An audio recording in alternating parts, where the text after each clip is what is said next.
Hello നമസ്കാരം, എല്ലാവർക്കും newsfeeds.comന്റെ പുതിയൊരു വീഡിയോയിലേക്ക് സ്വാഗതം. ജനുവരി മാസത്തിലെ പെൻഷൻ സർക്കാർ പ്രഖ്യാപിച്ചു. ഒന്നല്ല 2 ഗഡുക്കളാണ് വിതരണം ചെയ്യുന്നത്.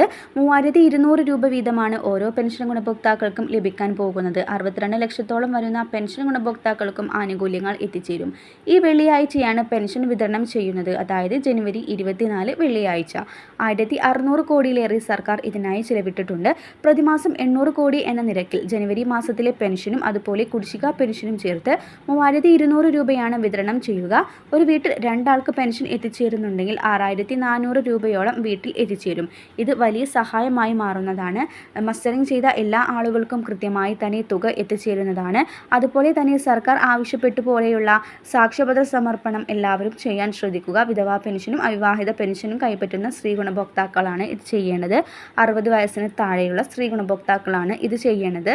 ജനുവരി 30 വരെയാണ് ഇത് സമർപ്പിക്കാനുള്ള സമയം. എത്രയും പെട്ടെന്ന് തന്നെ പെൻഷൻ ഗുണഭോക്താക്കൾ, അതായത് വിധവാ പെൻഷനും അവിവാഹിത പെൻഷനും കൈപ്പറ്റുന്ന സ്ത്രീ ഗുണഭോക്താക്കൾ നിങ്ങളുടെ പുനർവിവാഹിതരല്ല എന്ന് തെളിയിക്കുന്ന സാക്ഷ്യപത്രം സർക്കാരിലേക്ക് സമർപ്പിക്കുക.